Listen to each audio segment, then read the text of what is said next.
Lednový box, Witch Casket, co pak asi skrývá, už se těším.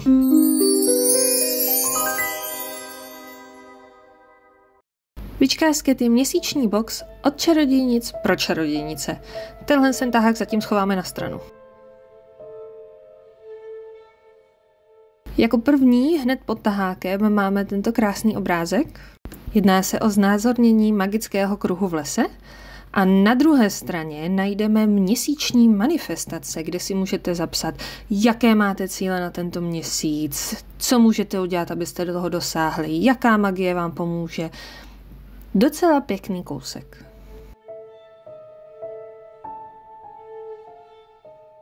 Jako další tady máme zajímavý sáček.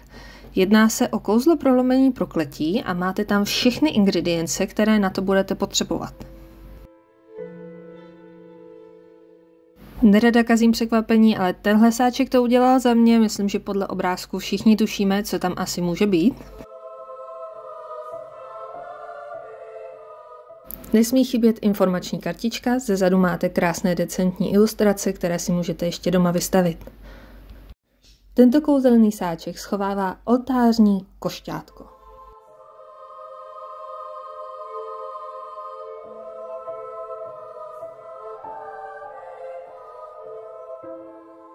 Pro mě naprosto ideální, něco takového doma ještě nemám.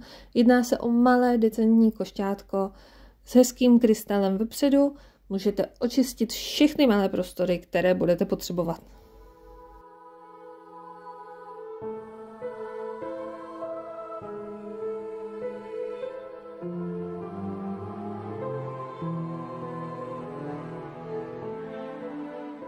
Jako další máme takové zajímavé plátínko.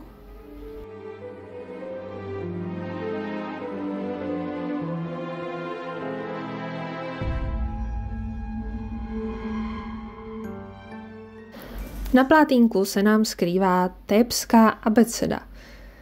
Pro mě asi nejméně oblíbený předmět z celého z toho balíčku, protože nevím, kde to využít, kam to dát, no, zkrátka najít pro to místo bude těžké.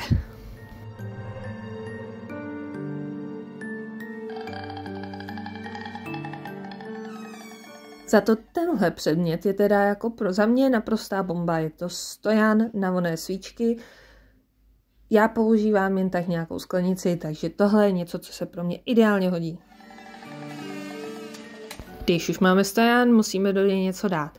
Máme tady vonné tyčinky, které jsou na ochranu. Jedná se o kouzelnou kombinaci fialky, pačuly a santálového dřeva a řeknu vám, že ta krabice celá voní po fialkách.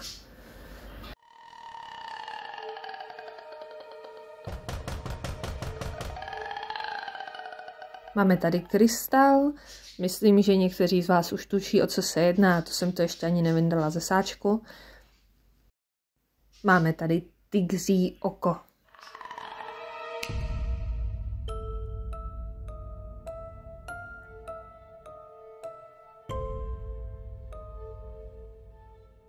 A znovu zezadu na informační kartičce máme krásné ilustrace.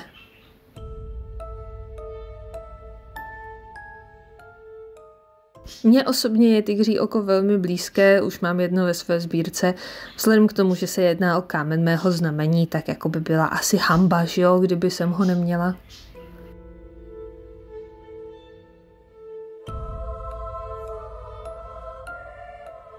A začínáme s krabičkami. Tady se jedná o černé kouzelné svíčky. 100% sojový vosk.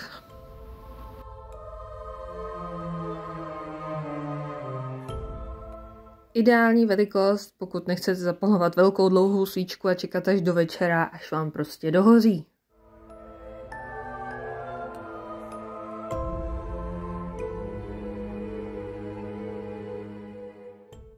Máme tady malý doplněk a to je odznáček měsíčních fází. Pro mě ideální, cokoliv má měsíční fáze na sobě, prostě eňoňuňo.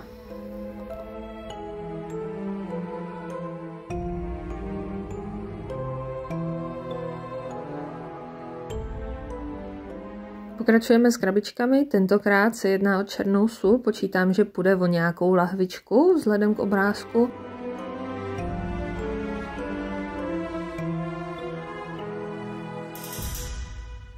A zde začnu mít problémy s otvíráním krabiček, protože za boha nechci zničit, protože se mi strašně líbí.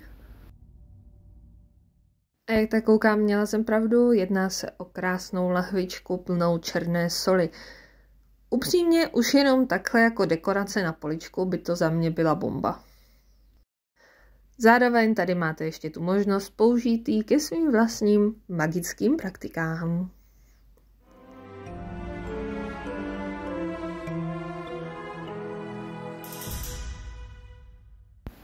Pokračujeme docela velkou krabičkou a jedná se o zdobenou lechtvarovou láhev.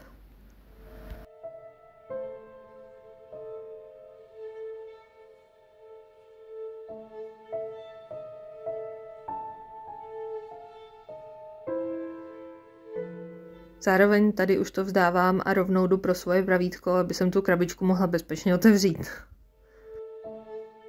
Upřímně jsem nevěděla, co od téhle krabičky čekat, ale tohle to opravdu nebylo. Tahle lahvička mě dostala, má krásné zdobení, kulatý korek, vidíte, že ze spoda je označená, takže je opravdu udělaná pro tento box, nikde jinde ji asi neseženete, maximálně u Witchcast.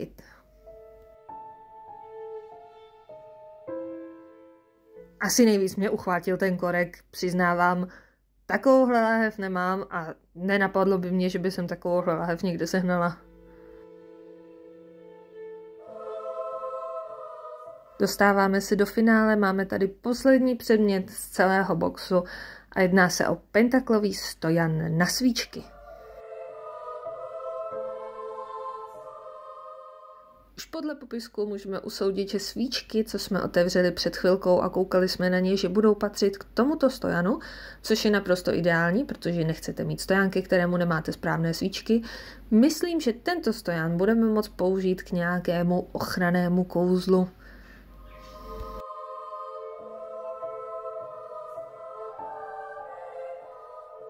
Pro mě osobně příjemné překvapení, tohle jsem nečekala. Krásný vzor, krásné držáčky, krásný materiál, no prostě krása. Zase vidíme označení, takže víme, že se jedná o předmět, který asi nikde jinde neseženete.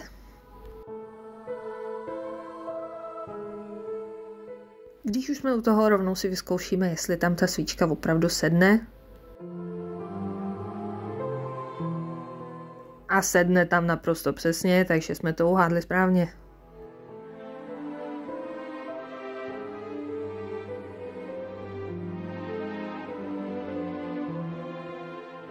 Každopádně pojďme spolu ještě načouhnout do rituálního sáčku. Tady můžete vidět, že prostě obaly, lepičky, samolepičky, nerada je škubu, nerada je trhám a tohle byl tedy boj.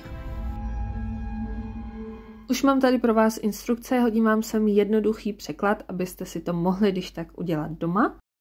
Myslím, že nemusíte ani panikařit, že neseženete všechny speciální věci, co tam musí být, protože se jedná o jednoduché věci, šňůrka, lahvička, svíčka, abyste mohli zapečetit svoji lahvičku a až začnou klést kytky, tamhle utrhnete jetelíček, tamhle utrhnete heřmánek, půjdete tamhle někde na procházce, bum, máte to hned po ruce.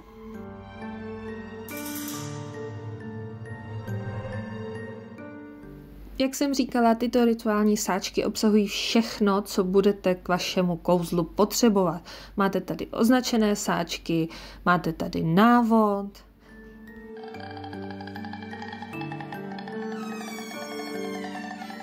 Už vytahuju zbytek, jak vidíte, je tam opravdu všechno.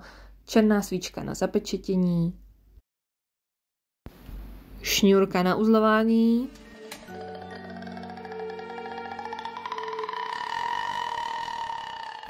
a vidíte, že v krabičce najdeme i lahvičku, do které celý ten svůj rituál můžete vložit. Mě osobně tahle lahvička překvapila, čekala jsem, že nám tam dají takové ty obyčejné skleněné lahvičky, které jsou úplně bez barvy, ale vidíte, že tahle má krásné jemné zbarvení.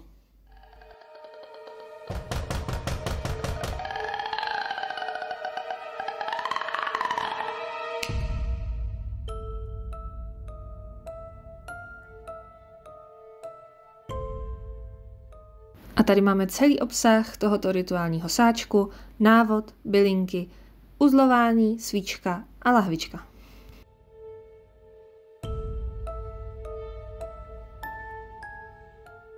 A tímto jsme u konce lednového Witchcasket boxu.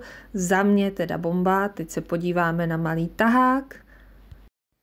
Máme tady popis k lednovému boxu, jehož téma bylo tradiční čarodějnictví a všude nás doprovázejí ilustrace. Zde máme rozepsané všechny předměty, které jsme našli v krabici, zdobenou lahev, oltářní košťátko, thébskou abecedu, pentaklový stojan na svíčky, černé svíčky, černá sůl,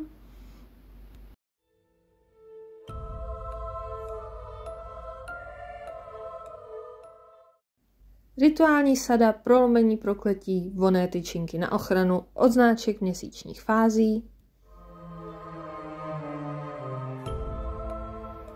kámen tygří oko a samozřejmě hned na začátku jsme měli obrázek magického kruhu. Ve finále máme tady odkaz na jejich Instagram, pokud budete sdílet jejich předměty, můžete se ukázat na dalším taháku. Dejte mi vědět, jaký předmět se vám líbil a jaký zase stál úplně za prd. Mějte se krásně!